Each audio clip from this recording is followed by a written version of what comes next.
Ada banyak sekali istilah-istilah hukum yang mungkin teman-teman sering dengar, tapi teman-teman tidak mengetahui apa arti sesungguhnya dari. Kami yang bekerja di dunia hukum seperti pengacara, jaksa, polisi, hakim, sudah terbiasa mendengar dan memahami apa arti dari istilah-istilah ini. Oleh karena itu, dalam kesempatan ini saya mencoba untuk memberikan sedikit pencerahan dan penjelasan terkait dengan beberapa istilah hukum. Dan dalam kesempatan ini, saya akan membagikan istilah-istilah terkait dengan hukum acara perdata atau hukum perdata. Semoga bermanfaat.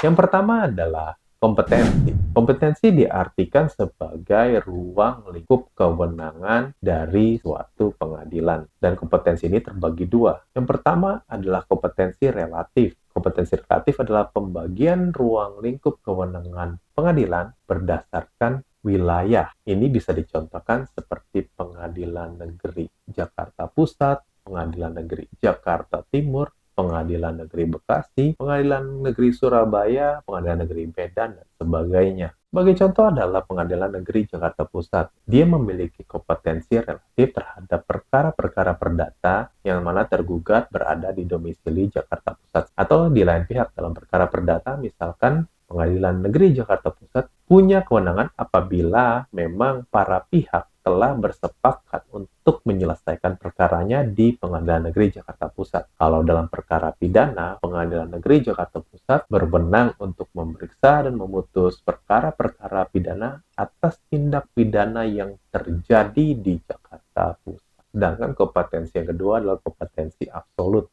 Kompetensi absolut yaitu pembagian ruang lingkup kewenangan pengadilan berdasarkan jenis perkara yang menjadi kewenangannya. Sebagai contoh, pengadilan niaga punya kewenangan untuk memutus perkara-perkara seperti kepailitan, PKPU, perkara-perkara hak kekayaan intelektual. Contoh lain adalah pengadilan agama punya kewenangan untuk memutus perkara-perkara seperti perceraian untuk mereka yang beragama Islam dan juga permasalahan kewarisan. Selain itu ada juga pengadilan hubungan industrial yang punya kewenangan untuk memutus perkara-perkara terkait hubungan industrial atau hubungan antara pekerja dengan pengusaha. Istilah kedua adalah posita atau fundamentum petendi. Posita atau nama lainnya fundamentum petendi adalah istilah untuk suatu bagian dalam surat gugatan yang berisikan uraian tentang pokok sengketanya. Dalam posita ini, penggugat akan menguraikan dalil-dalil tentang hubungan hukum antara penggugat dengan tergugat, pelanggaran yang telah dilakukan oleh tergugat, kerugian yang telah diderita oleh tergugat, serta dalil-dalil lainnya. Dan dalam posita ini juga harus dijelaskan semua dasar-dasar hukum terkait dengan gugatan dari penggugat. Yang ketiga adalah petitum. Sama seperti posita, petitum juga adalah bagian dari suatu surat gugatan. Isi dari petitum adalah hal-hal yang dimintakan oleh penggugat agar dikabulkan oleh hakim. Saya berikan isi contoh petitum biasanya seperti ini. Menyatakan perjanjian antara penggugat dengan tergugat sah dan mengikat, menyatakan tergugat telah melakukan wan prestasi atau menyatakan tergugat telah melakukan perbuatan melawan hukum, hukum tergugat untuk membayar ganti kerugian kepada penggugat sebesar sekian rupiah, menyatakan sah dan berharga sita jaminan, dan lain sebagainya.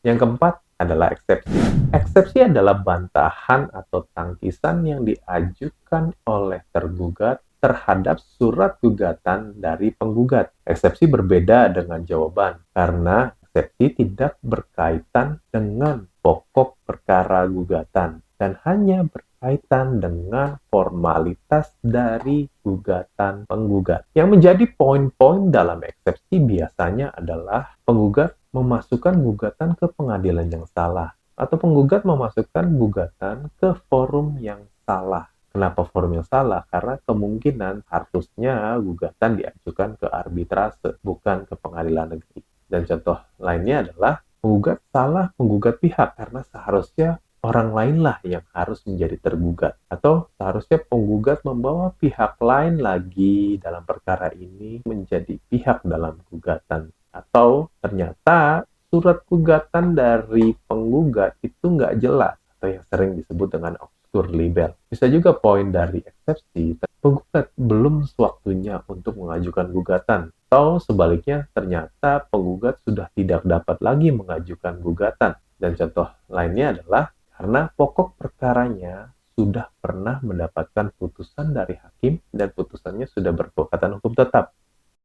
Yang kelima adalah putusan sela. Putusan sela atau putusan sementara adalah putusan yang dikeluarkan oleh hakim yang tidak berhubungan dengan pokok perkara. Biasanya putusan ini dikeluarkan oleh majelis hakim untuk mempermudah proses pemeriksaan perkara. Salah satu contoh dari putusan sela adalah putusan yang dikeluarkan oleh hakim ketika ada eksepsi dari tergugat yang menyatakan bahwa pengadilan tidak punya kewenangan untuk memeriksa dan memutus perkara. Biasanya setelah mendapatkan eksepsi tersebut, majelis hakim harus mempertimbangkan apakah benar pengadilan tidak punya kewenangan. Apabila hakim mempertimbangkan bahwa pengadilan punya kewenangan, maka hakim memberikan putusan sela yang menyatakan bahwa pengadilan punya kewenangan untuk memeriksa dan memutus perkara. Putusan sela juga terkait dengan penjadwalan pemeriksaan persidangan. Putusan ini disebut juga dengan putusan preparatoir. Putusan lainnya seperti ketika hakim memutuskan untuk mendengarkan keterangan dari ahli, melakukan pemeriksaan setempat, memerintahkan pengucapan sumpah, bahkan untuk memanggil saksi, dan juga memberikan putusan provisional yang memerintahkan kepada pihak tergugat untuk menghentikan tindakan tertentu, misalkan tindakan untuk membangun bangunan di tempat yang sedang ada sengketa. Demikian 5 istilah hukum perdata dan hukum acara perdata. Semoga apa yang saya bagikan ini bisa bermanfaat dan juga memberikan wawasan baru bagi teman-teman sekalian. Jika teman-teman menyukainya, silakan like, komen, dan juga subscribe channel saya, Gerald Advokat. Kita akan ketemu dalam video-video lainnya. Terima kasih.